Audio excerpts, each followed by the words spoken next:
Madami na po ang nakatayong bahay sa Pagsibol Village, Southwest na Cavite po. Ito po yung mga RFO na for filing na and officially reserved na. May mga nag-loan document signing na po yung mga naunang batch. Pero may mga available pa po tayo. So, limited units na lang po. Mas mabilis na po ngayon ang proseso kasi po nakatayo na mga bahay ready yan for filing. So, after mag-reserve, mag-complete na tayo ng mga requirements. Ipasa namin sa developer para po sa screening.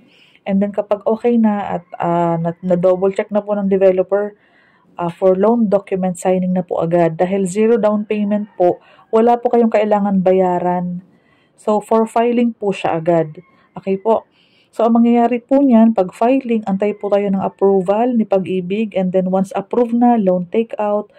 Ang target po na takeout nito is December. So January, February, first hulog muna.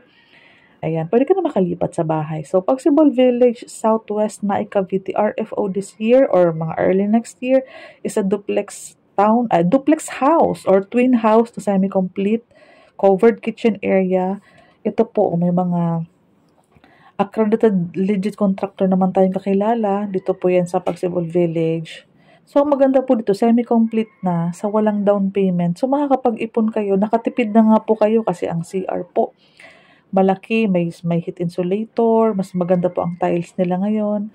No down payment pero provision ka for 2-car park, pwedeng i-extend, pwedeng i-expand, pwedeng i-covered garage. Ayan po. No down payment, no reservation, no equity. RFO pa po. Kaya ito po ang trending project. Every year na meron po nito, ito po mabilis po talagang ma-sold out. Dahil duplex house, madaming bintanas, naka-sliding windows.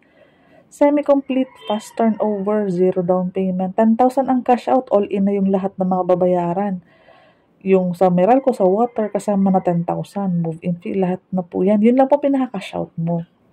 Second floor, yung ceiling natin na kahit insulator. Ayan po, sliding windows. May butas po for aircon. Tahimik ang community duplex. Hiwa-hiwalay po yan. 10,000 po kasama yung sa electrical natin. Yung sa Meralco, lahat po ganyan. So ito, provision for 2 bedrooms, standard size.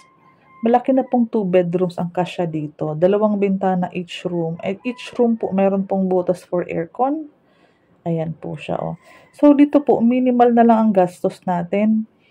Ayan po, makinis na po yung sa walls, yung sa ano po, yung sa pag-tiles or vinyl tiles, pwede.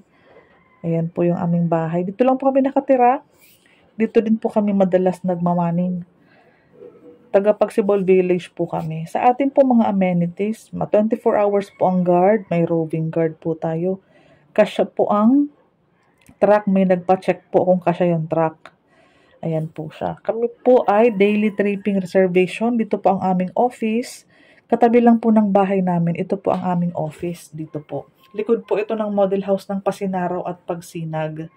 Kaya easy access po tayo dito. Ayan po siya. Pwede mo pong i-cover kapag na-turnover na. Pwede na. Sa amenities natin, magaganda rin po ang mga binigay nilang amenities. May covered basketball player, may playground, may gazebo, may mga jog pack, may mga ganito po. May allotted space para po sa ating multipurpose hall or yung sa clubhouse, and meron din pong chapel. Ayan po siya. For daily tripping and reservation, directly PM me po, Cindy Bernal Hapil, ang akin pong Facebook account. Lagay ko din po yung WhatsApp ko sa description box para mabilis nyo po akong makausap. Sa Facebook po, mabilis po akong makausap. So, sana i-chat mo akong para ma-avail mo yung promo natin.